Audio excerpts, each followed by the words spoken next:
Hola chicos, buen día. Bueno, esta semana vamos a ver algo que quedó pendiente la semana pasada y que estuvieron trabajando, que es campo semántico. ¿Sí? ¿Qué es el campo semántico? Son palabras o frases relacionadas al tema que hace referencia un texto. Es decir, que son todas aquellas palabras o frases, ¿sí?, que están relacionadas con un tema, ¿sí?, con el tema del texto. Por ejemplo, si tenemos un texto que se llama el ámbito rural, podríamos encontrar palabras o expresiones que dirían, qué sé yo, por ejemplo, tropilla, recero, gaucho, cosechadora, huerta, dependiendo de lo que va contando ese texto, ¿sí? Esas serían las palabras que conforman el campo semántico. Semántico viene de significado, ¿sí?, de ese texto. Esto es muy importante, ¿por qué? Porque esto es a la coherencia del texto.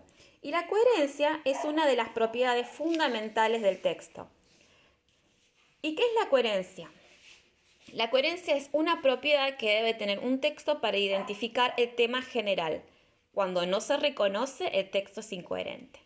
Es decir, que por ejemplo, si el texto se llama el ámbito rural, me va a hablar supuestamente de ese tema, ¿sí?, de lo rural, de los quehaceres del campo, de lo que hacen las personas que trabajan, no sé, tanto en lo agropecuario, etcétera, y no me va a hablar del presidente de Estados Unidos que está enfermo de coronavirus y el presidente no sé, por decir una incoherencia. ¿Se entiende? Cuando algo es coherente es porque está relacionado con el tema que está presentando. Y cuando es incoherente es cuando no tiene nada que ver. ¿Está? Bueno, eso por un lado. La coherencia se relaciona con el tema. ¿Sí? Acá. Y la cohesión ya es algo más interno. Está relacionado con la construcción de ese texto. ¿Y cómo se construye? Acá puse que la cohesión es la segunda propiedad que todo texto debe tener, donde las palabras y oraciones están conectadas entre sí para producir una unidad de sentido. Es decir, que las oraciones que construyen ese texto tienen que estar unidas de tal manera que ayuda dando el sentido general del texto, ¿sí? La cohesión acompaña a la coherencia. Por eso es tan importante que ninguna de estas dos propiedades falte en un texto. Bueno, ¿cuáles son esas? Vamos por esta. ¿Para qué sirven ambas propiedades? La coherencia, ¿para qué sirve? Para que el texto tenga un sentido general, ¿sí? Recuerden que la coherencia habla del sentido, del tema, de lo que está hablando el texto. Y la cohesión se trata más que nada de una construcción, de cómo se construye ese texto, ¿sí? Y sirve para evitar la repetición innecesaria de palabras. Por eso es muy importante manejar los procedimientos cohesivos, ¿sí? ¿Cuáles son esos procedimientos? A ver, acá. Bueno, acá le anoté los más importantes. Por un lado, la referencia. Una expresión o palabra se reemplaza por un pronombre. Vamos a tener que revisar este concepto de pronombre. Les voy a mandar un apunte. La mayoría, por ejemplo, ¿no? ¿Cómo? ¿De qué manera? Acá tenemos un ejemplo. La mayoría de los argentinos lo toman, ¿sí? Ese lo es un pronombre. ¿Y a qué hace referencia? Por ejemplo, si el texto se llama el mate, bebida nacional de los argentinos, nos estamos dando cuenta que hace referencia a ese pronombre ¿a qué? Al mate.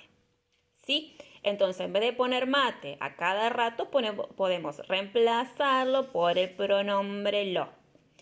La elipsis. Cuando yo hablo de elipsis, hablo de elidir algo, hablo de sacar algo de que no está. No está, pero se sobreentiende. ¿Sí? Se omite la palabra porque se entiende por el contexto. Por ejemplo, si estamos en el mismo texto y dice, se vame otro, y no te dice que, ya nos damos cuenta de que está hablando del mate. Por más que no esté escrito, mate no va a estar escrito en esa oración. Va a estar nombrado antes. Entonces, acá se puede hacer una elipsis, ¿sí? Total, el lector entiende que está hablando de esta bebida del mate. Los sinónimos. Los sinónimos, ya los conocen ustedes, son palabras, ¿sí?, que tienen significado similar, ¿sí?, que se parecen. pueden ser palabras o frases, ¿sí? En realidad los sinónimos es una palabra. El sinónimo es una palabra. Están las frases equivalentes, que son frases o expresiones que significan lo mismo que una palabra, por ejemplo, ¿no? Estamos hablando de la sinonimia. Se cambia una palabra por otra similar, por ejemplo, podemos decir en vez de mate, podemos decir bebida, ¿sí? Que sería una especie de sinónimo, o bebida nacional, que sería una frase que da a entender que es el mate. Entonces, en un texto, en vez de poner muchas veces mate, podemos reemplazarla por un sinónimo o frase equivalente que sería bebida nacional. Uso de conectores. Los conectores son palabras que unen a esas oraciones y le da un sentido, le da una progresión coherente al texto, ¿sí? Existen muchos tipos de conectores. Acá solamente nombro los principales. También les voy a mandar un apunte, seguramente lo hemos trabajado el año pasado, porque como les digo, estas son temáticas que tenemos que manejar sí o sí para escribir un texto que sirva a nuestro lector para que nos pueda entender, ¿está? Esa es la importancia de que el texto sea coherente y cohesivo, de que nosotros podamos transmitir lo que queremos decir, lo que queremos contar, lo que queremos narrar, lo que queremos explicar. Bueno, los conectores pueden ser aditivos, por ejemplo, y, además, que suman, ¿no es cierto? Por eso es aditivo. Adversativos, ¿sí? Que presenta un problema, una oposición, pero, sin embargo. De causa, conector de causa, porque, ya que. De consecuencia, en consecuencia, por eso.